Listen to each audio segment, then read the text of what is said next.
job's a joke, you broke, your love life's the away.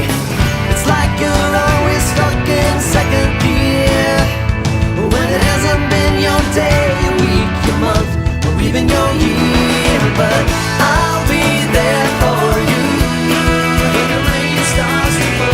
I'll be there for you like I've been there before. I'll be there for you 'cause you're there for me too.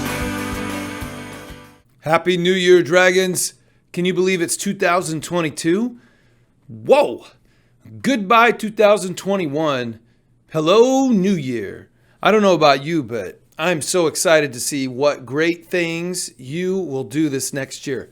I bet you'll learn some new stuff, get sharper with some skills, and enjoy stronger friendships as you move through the year. At least that's my hope for you. Sometimes people make commitments when there's a new year. Now, these are called resolutions. Yeah, it's when you set a new goal for yourself and try to do something different to improve your life. I wonder if you or your family made any resolutions. I made a few myself, and one for right at Davis. My resolution for Davis is to spend less time sitting in this chair in my office. I don't think it's healthy to sit in my chair as much as I do. So I'm going to try to spend more time visiting your classrooms and doing less stuff in my office. I know I can do it because I'm going to try.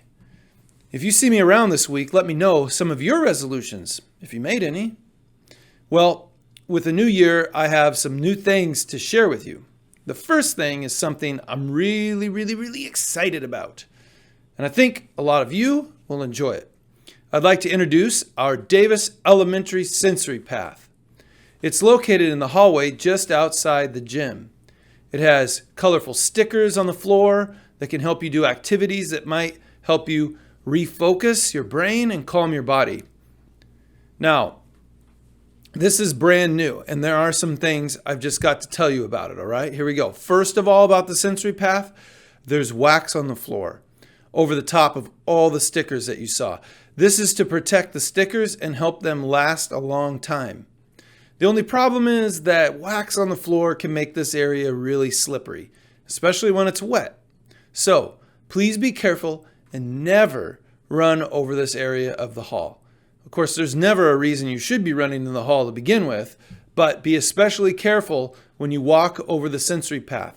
Take gentle steps and pay attention to your balance. Second, there's a way to use the sensory path correctly. It isn't just a bunch of stickers on the floor to walk around and look at. I'll have some fire team friends help demonstrate how to use the sensory path correctly in just a few days. When you use the sensory path correctly, it can really work amazing. Just walking around on it is not using it correctly. Third, when you're walking places with your classes in a line, you must stay focused in your line. When you cross over the sensory path, it's not a good time to start following the path. You should always continue to pay attention to the grown-up who is leading you in your line and stay in line. Fourth, well, I don't have anything else important to tell you about the sensory path right now. I hope to have an instruction video out to you later this week. What else is new? Well, we'll be getting a bunch of brand new playground equipment out at recess. Of course, right now, we have a lot of snow and blustery weather, so I don't know how much we'll be outside right away. But you will see new things as we start getting outside. And we have some new responsibilities and rules that need to be followed. Why? Well, they weren't followed very well before, and we pretty much have lost lots of our play equipment because of that. So here are the new rules, or actually the rules that have always been there, but we'll review them. All the equipment needs to be returned to the storage carts before you go in from recess every time. You may not just leave it out on the field or on the blacktop. When the bell rings, you take the equipment, put it back in the baskets, and then go get in line. Number 2, you must take care of the equipment and use it appropriately. For instance, basketballs should be bounced, passed, and shot into hoops, not kicked, thrown over fences, or thrown onto the roof. That's not good. Soccer balls should be kicked out on the field and stay in the boundaries of the playground. not kicked as high as you can or as far as possible, and definitely not kicked onto the roof. Soccer balls should not be kicked on the blacktop or in the play structure areas. And third, when the bell rings, balls should be immediately picked up, carried to the storage baskets. You should then get in your classroom line as quickly as possible. Now, I expect everyone to breathe fire and take responsibility for taking care of this equipment when it comes out. There will be more playground expectations that I will talk with you guys about later this month, so be ready. Things have gotten pretty sloppy out there with respect to breathing fire at recess, and it's time to tighten things up. All right, so with all those things out of the way, it is January now, and we're starting our monthly fire focus all over again. And this month, we'll be focusing on friendliness. January is a great month to focus on being friendly and showing your teachers and classmates how you can be an excellent example of this. Our purposeful people focus this month is on both gratitude and empathy. First, gratitude.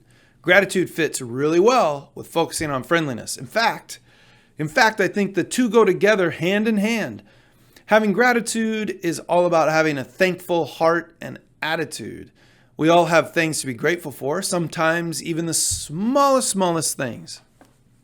Focusing on being thankful and appreciative of what and who we have can really change our day, our week, our month, and even your year. I'll look forward to seeing what kind of activities and conversations you have in your classroom around the topic of gratitude over the next couple of weeks.